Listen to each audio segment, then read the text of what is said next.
Հայ մեծանուն քանդակագործ, արձանագործ, նկարիչ Երվանդ Քոչարի 125-ամյակի շրջանակում Հայաստանի Հանրապետության կրթության, գիտության, մշակույթի և սպորտի նախարարության նախաձեռնությամբ, արտաքին գործերի նախարարության, Թբիլիսիի քաղաքային իշխանությունների, Վրաստանում Հայաստանի Հանրապետության դեսպանության աջակցությամբ Թբիլիսի քաղաքում, որտեղ ապրել է Քոչարը, բացվել է նրա անունը կրող հուշատախտակ։ Այս կարևոր իրադարձության Երվանդ Քոչարի թանգարանի և այնտեղ դեկտեմբերի 3-ից 10 ցուցադրության մասին խոսենք մեր հյուրի հետ, Երվանդ Քոչար թանգարանի տնօրեն Կարինե Քոչար, լույս առավոտի, ինչպես եք։ Նաև Թորմուհին։ Բարև ձեզ, շատ հաճելի է ձեզ հետ զրուցել, ամեն ինչ լավ է։ Դե եկեք խոսենք և պատմենք կարևոր նախաձեռնության և իրադարձության մասին։ Ինչպես արդեն նշեցիք, շատ մեծ ուրախություն և հպարտություն էր մեզ համար,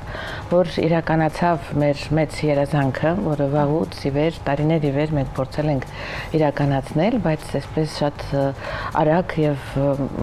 անսպասելիորեն արագ ու գեղեցիկ ձևով իրականացավ, դա հուշատախտակի բացումն էր Թբիլիսի քաղաքում, որովհետև շատ վաղուց ուզում էինք ունենալ այնտեղ հիշատակի Թուրքի մատուցման Քոչար արվեստագետի արժևորման մի վկայություն այդ քաղաքում, քանի որ Թիֆլիսը կարծում ենք Քոչարի հուշերում մնաց որպես անմոռանալի մի հիշողություն, քանի որ դա իր ծննդավայրն էր, ինքը այնտեղ ծնվել էր, այնտեղ էր կրթություն ստացել, այնտեղ էին իր ուսուցիչները սիրելի եղել, այնտեղ է բացվել իր առաջին ցուցահանդեսը, այնտեղ է նա սկսել ստեղծագործել եւ այնտեղ էր նրա առաջին սերը եղել նաև թանգարանում նաև կան բազմաթիվ վկայություններ իր առնչությունների մասին վրացի նշանավոր արվեստագետների հետ, ինչպես նաև էլի Թիֆլիսյան կամ վրացական ծագում ունեցող այնտեղ ծնված հայ նշանավոր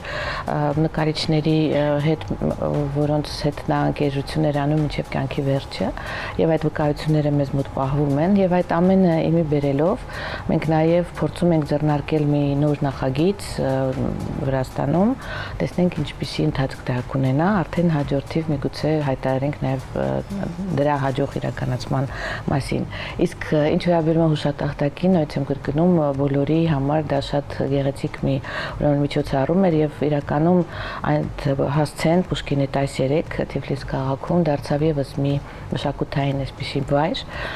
եւ քաղաքի հյուրերի համար եւ նաեւ Թիֆլիս այցելող մեր հայրենակիցների համար, որոնք հպարտորեն կտեսնեն Քոչարի անունը գրող այդ հուշատախտակը, միգուցե փորձեն այնտեղ իրենց նկարվել եւ մենք էլ սիրով կհապարակենք իրենց նկարները թանգարանի Facebook-յան էջում եւ այդպիսով այդ վայրը վեր կգտնի իր պատմական նշանակությունը, նաեւ կարծում եմ սա մեր երկու երկրների միջև եղավ մշակութային երկխոսության շատ գեղեցիկ մի ժեստ, ի նշանավորում հայ-վրացական բազմամյա հոգևոր մշակութային կապերի փաստման եւ նաեւ զարգացման, այսպես հենց թանգարանում էլ ըստ էության այստեղ պահվում է վրաց հայտնի Շոթա Ռոստավելու քանդակը, նամակագրությունները, այո, նույնպես եմ կրկնում վրացի նշանավոր նկարիչների հետ եւ հիմա մենք դա փորձում ենք մի քիչ վերհանել։ Քոչարը ունի եւ գրական գործեր նվիրված օրինակ Լադո Գութիաշվիլուն, հիշողություններ, Ելենա Ախլեդյանին, Դավիթ Կակաբաձեի հետ Փարիզում են միասին եղել եւ շատ հետաքրքիր այսպեսի մի ճանապարհ են անցել ստեղծագործական։ Ես հիմա շատ փակագծեր չեմ բացի, բայց նշեցի այդ 3 անունները։ Նաև շատ նշանավոր հայ արվեստագետների Ջոտոյի, Ալեքսանդր Բաշբեուկ Մելիքյանի, Օվսեփ Կարալյանի հետ ես հիշում եմ անգամ այդ Կարալյանի այցերը իրենց տուն եւ այսպես այդ բարեկամությունը հարատև էր։ Ձեր դեպքում եւ տնօրեն եք եւ ազգակցական, այսպես հպարտանալու առիթ ունեք նրա սերունդն։ Անցյալ։ Սա նաև թանգարանի հիմնադիր տնօրենի իմ տատիկի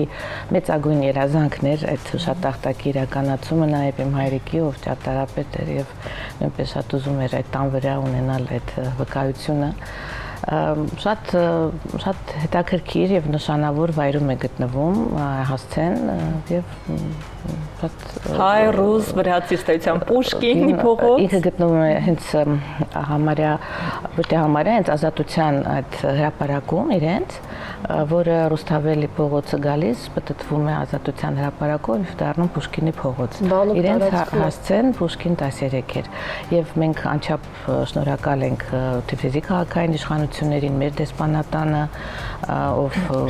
եւ պարոն դեսպանի ջանքերով իրականում այդքան արագ այդ հուշակարը իրականացավ, իսկ ամբողջ պատմությունը սկսվեց այդ արագ ընթացքի մասին եմ ասում, երբ Հոբելյանական հանձնաժողովի ժամանակ մենք առաջարկեցինք երկու վայրերում, Թիֆլիսում եւ Փարիզում տեղադրել հուշատախտակներ եւ Հոբելյանական հանձնաժողովի նախագահ Վարայք Հարությունյանն էր անմիջապես մեծ հետաքրքրություն ցուցաբերեց եւ հանձնարարեց զբաղվել այդ հարցով մեր արտաքին գործերի նախարարությանը եւ ասում եմ մի տարի մենք ինչ-որ նամակներ, վկայություններ, փաստաթղթեր տրամադրեցինք եւ այդ ընթացակարգով շատ արագ դինամիկ ու արագ այո հիմա իհարկե սպասում ենք Փարիզից այդ ուրեմն հաստատմանը իրականում ամեն բոլոր ընթացակարգերը նույնպես դա անցել է մենք սպասում ենք մոտավորապես օրվան թե որը կնշանակեն այդ հուշատախտակի բացումը որը մենք ուղեկցելու ենք ելի շատ հետաքրքիր մի ծրագրով տեսնենք հուսով եմ դա արագ կլինի միանշանակ մենք վստահ ենք որ այնտեղից եւս այդ հաստատումը կլինի որովհետեւ անհնար է Քոչարի դեպքում տեսեք գիտեք ես դա շատ ամեն մեր հարցազրույցներում ես դա կրկնում եմ բայց դա չի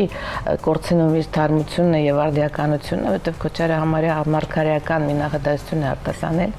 1975 թվականին Վարդան Մամիկոնյանի արձանի տեղադրման ժամանակ երբ ինքը արդեն բավականին տարիքով էր եւ շատ չէր սիրում երկար խոսել ինքը արտասանեց մեկ նախադասություն ասեց որ Պիկասոն ասում էր որ ինքը վախենում է ժամանակից իսկ իմ հույսը ժամանակի վրա է Եվ իրականում այս իրադարձությունները մոտեցնում են նրա արժևորման այդ մեծ ժամանակը եւ նույնիսկ եմ կրկնում մեր խորի շնորհակալություն ենք հայտնում բոլոր նրանց ովքեր մոտեցնում են այդ ժամանակը Քանի որ խոսեցիք հանրաճանաչ արձանի տեղադրման մասին, մեկ այլ հանրաճանաչ մեզ համար գոնե մայրաքաղաքի այցեկար Սասունցի Դավթի 66-ամյա տեղադրման այդ հոբե։ Այո, երեք լրացավ։ Ուսուցողական դուք կարծեմ թե ծրագրեր եք իրականացնում, նաև թանգարանը ոչ միայն այցելություն պիտի իրականացնել, առաքելություն ունի ուսուցողական կրթադաստիարակչական հենց այդ ուղղվածությունն էլ այսօր թանգարանի առաքելությունն է եւ հանրահռչակել Քոչար արվեստագետին եւ ներկայացնել նա որպես Հայաստանը ներկայացնող բրենդային անուն, նաև մեր քաղաքացիական հասարակության ձևավորման համար ունենալ շատ կարևոր դերակատարում իրականացնելով հետաքրքիր կրթամշակութային ծրագրեր եւ կրթական բաղադրիչը, որ այսօր անչափ կարևորվում է ողջ աշխարհում, մենք շատ վաղուց ենք դա հենց տեղայնացնել թանգարանում մոտավորապես 2011 թվականից, եթե դրա մասին այստեղ սկսվեց այդ բուրըն քննարկումները եւ դրանց տեղայնացումը թանգարաններում քիչ ավելի ուշ, այդպես 17 թվականից սկսած, թանգարանը արդեն 2011 թվականից իրականացնում էր կրթական ծրագրեր տարբեր ֆորմատներով, մի մասը հաջողվում են, մի մասը շատ խնդրում էին, որ մենք գտնենք հովանավորներ իրականացնենք, բայց ամանամետ շրջաններ այցելելով, տարբեր միջոցառումներ իրականացնելով այդ կրթական ծրագրերը մենք սկիզբ ենք դրել եւ հիմնադրել ենք եւ իսկ դեկտեմբերի 3-ի հետ կապված ճիշտ ասած ամեն տարի մենք շատ յուրահատուկ ինչ որ ձևով փորձում ենք նշել այդ օրը քանդակի տեղադրման, քանի որ հենց 59 թվականից սկսած դրա տեղադրումը իրականացել է շատ տոնական ձևաչափով շատերին ողջևորելով եւ մեծ տոնախմբության է վերածվել արձանի բացումը Հիմա մենք իհարկե այդ նույն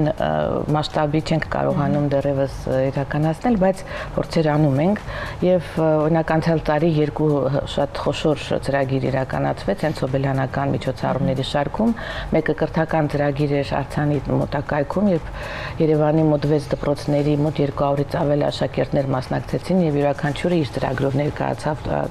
արձանի մոտ եւ դա շատ ողջևորիչ ու շատ իրենց համար էր հետաքրքիր եւ հաջորդը նոյեմբեր ամսին երբ այնտեղ հատուկ լուսային ձևավորումներով մենք ստեղծել էինք հատուկ անիմացիոն ֆիլմ եւ Թմբաթա խմբի ուրեմն նվագակցությամբ իրականացվեց միջոցառում ֆանտաստիկ լուսային էֆեկտներ էին արձանի վրա այդ ձևով նշեցինք 65-ամյակը այս տարի շատ անսպասելի էլի մեզ համար բայց ես կարծում եմ դա պետք է դառնա արդեն երևի թե բարբերաբար կկրկնվի իրականացվեց այս իմ Սասունցի Դավիթը խորագրով մրցույթը եւ ես անչափ շնորհակալ եմ Ֆենիքս գրախանութին որ տնօրինությունը անձինս պարոն Գևորգ Եսայանի Երևանի համաձայնվեցին մեզ աջակցել եւ միասին մենք սա մտածեցինք իրականում եւ շատ մեծ պատասխանատվություններ եւ իրենց համար եւ մեզ համար, որովհետեւ մոտավորապես 90 եւ միգուցե մի քիչ ավել աշխատանքներ էին ներկայացվել դպրոցականների կողմից։ Բոլորի կողմից։ Մենք այդպես հայտարարում ենք, որ մրցույթը բաց է, ցանկացողները կարող են մասնակցել, եղան 1-2 մեծահասակներ, բայց հիմնականում փոքրիկներ էին։ Թեմատիկ։ Եվ այդպես էլ կարծում էինք, որ դպրոցակ ուրեմն այդ գեղարվեստի դպրոցների երևի աշակերտներ կամ անհատներ նույնպես մասնակցել են եւ մեզ համար բավական բարդ էր այդ ընտրությունը իրականացնել։ Շատ երկար տևեց, մոտ 3-4 ժամ մենք ընտրել ենք նկարները եւ հետո վստահաբար էլի մնացյալ անընդհատ վերանայելով հասկացանք, որ ճիշտ ընտրություն ենք իրականացրել ըստ մեր կրիտերիների, չափանիշների եւ այդ 30 աշխատանք ընտրվեց, որոնք կներկայացվեն 3 եղավ բացումը ցուցադրության ամսի 3-ից 10-ը մինչև միշտ ժամանակ կա դիտելու։ Այո, եւ բոլոր մասնակիցները ստացան հատուկ ուրեմն հավաքածուներ Քոչարի ստեղծագործությունների, որ միշտ հիշեն Քոչարի անունը եւ ծանոթանան նրա մյուս ստեղծագործությունների նույնպես։ Հատուկ մրցանակներ էին սահմանել Ֆենիքս գրախանութը նույնպես, ունեցանք նաեւ հատուկ մրցանակակիր եւ նրանց համար նաեւ ինչի եմ սա պատմում, իրականացրել էինք Սասունցի Դավիթ ցուցադրություն, որը մենք մոտ 1-2 տարի առաջ Թանգարանում մեծ շուկով ենք բացել եւ իրականացնել ինքը նոր ֆորմատի, այդպես լուսային ձևավորումներով, լուսային ձայնային շատ յուրահատուկ միջավայր ստեղծող ավելի ժամանակակից տեխնոլոգիաներով, այո, եւ իրենք բոլորը անչափ ապշած էին նման ցուցադրության մեջ ներգրաված լինելու համար նույնպես, եւ այսպես շատ բան ֆորմատով անցավ այդ ինտերակտիվ այո, շատ զարմացանք, նույնիսկ եմ կգնում, որովհետեւ 6 տարեկանից սկսած մասնակցություն կար եւ մի երեխան այդ 6 տարեկան էին գտրել, որովհետեւ անչափ տպավորիչ մի Դավիթ էր ստեղծել, իսկ էպոսը մեր նորություն չէ մասի, որ ամենահերոսական, ամենագեղեցիկ, մեր ազգի բոլոր կողմերը երազային ակնկալությունները արփակող իր մեջ ուրեմն մի ստեղծագործություն է ժողովրդական, որը մենք այդ պաշտամունքը մեր էպոսի հանդեպ կարծում ենք պետք է պահենք մշտապես վառ։ Սա այդ ճանապարհներից մեկն է եւ Սասունցի Դավթի արձանի ուրեմն տարելիցը նշել եւ միևնույն ժամանակ նոր սերնդի աչքերով նոր պատկերացումները անդադ տեսնել, թե այսօր ոնց են տեսնում երեխաները իրենց Դավիթներին։ Ու այդ ընտրությունն էլ իրականում արեցինք, որպեսզի ոչ մի աշխատանք չկրկնվի եւ մոտեցումներով եւ ասենք վստահ լինեինք, որ այդ երեխան որևէ տեղ որևէ արտապատկերում չի տեսել, որ իր վրա կազդեր, այսինքն ընտրել ենք հենց շատ ներքին մղումով արված 3 աշխատանք։ Թանգարանի գործունեության մասին եկեք խոսենք։ Դե ինչպես նշեցի, թանգարանը այսօր որդեգրել է շատ նոր մոտեցումներով ցուցադրությունների կազմակերպում, որ իր մեջ ներառում է մի քանի կոմպոնենտ, այսինքն ցանկացած ցուցադրություն պետք է ունենա դասական մոտեցում, այսինքն բնօրինակներ պետք է ներկայացված լինեն, գիտական հիմք պետք է հայցակարգ ունենա այդ ցուցադրությունը, իր բոլոր կոմպոնենտները ցուցադրությունների կազմակերպման պետք է ունենա, բայց նաև մեկ բաղադրիչի ուրեմն ներմուծմամբ անպայման ունենա ժամանակակից ուրեմն մոտեցման այդ տարը, որը այսօր այցելուների իրավամբ պահանջում են նոր մոտեցումներ, հետազոտողները նոր մշակութային լեզվամտածողություն եւ նրանց գրավելու, գրավիչ պահելու համար թանգարանը այս կոմպոնենտը պարտադիր է։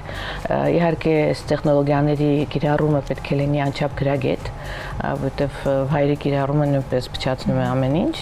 իսկ գրագետ կիրառման դեպքում մենք ունենում ենք շատ տպավորիչ եւ հուզիչ էմոցիոնալ ցուցադրություններ եւ հիմնականում խուսափում ենք Քոչարի գծերը աղավաղելուց, մենք շատ համահունչ ենք մնում Քոչարի ստեղծագործությանը, նրա գաղափարային հիմքերին, իհարկե կարելի է ընդլայնվել եւ տարածվել եւ գնալ տարբեր ճանապարհներով, բայց կարծում եմ թանգարանի հենց մոտեցումը այդպեսին պետք է լինի, չշեղվել արվեստագետի մոտեցումներից եւ նրա գաղափարներից եւ ընդհանրապես մենք դա փորձում ենք ավելի նորարարական ձևաչափերով ներկայացնել, ավելի ընկալելի մեր երիտասարդության Եթե համար։ գնահատելի ունենք վերջին տարիներին այցելուների դինամիկան, հաճախելիության դինամիկան ու նաև կարծեք թե այսպես երբ անցնում եմ մտածում եմ գուցե զբոսաշրջիկներն էլ են այցելում արդեն։ Կխնդրեի արձագանքեիք։ Դե ինչպես հայտնի է, մեր երկիրը ավելի շատ են սկսել այցելել եւ դրան համապատասխան թանգարանների հանդեպ վերաբերությունը նույնպես ավելացել է եւ մեր հասարակության կողմից զբոսաշրջիկներն էլ մշտապես եթե այցելում եք մի երկիր, պարտադիր թանգարաններ այցելում են։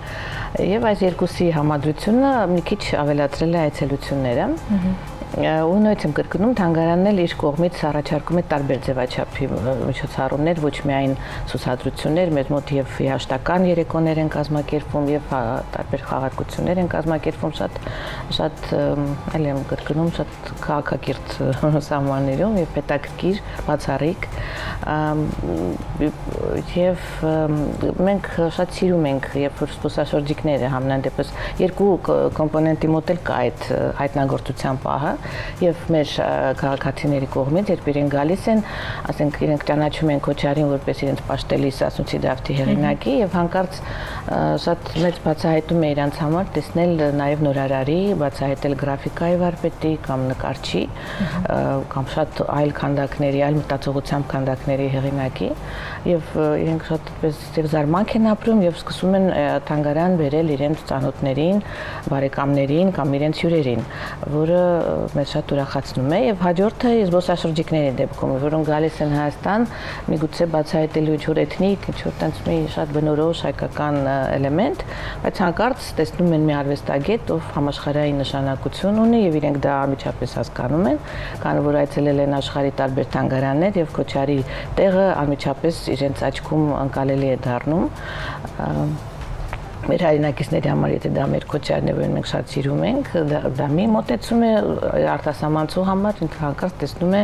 իրենց մտածողությանը հարազատ նման գործեր տարբեր թանգարաններում տեսած մեկին, որի բացառիկությունը եւս նկատում է եւ առանձնանալը իր տեսած արվեստագետներից, դա էլ մի ուրիշ Ցետակրկում է արվեստի բուհերի հետ ինչպիսի համագործակցություն ունեք։ Մշտապես, իհարկե եւ իրենց ծրագրերում են արդեն դա այսպես դարձել է փող կապակցված, քանի որ իրենց ծրագրերում էլ Քոչար կա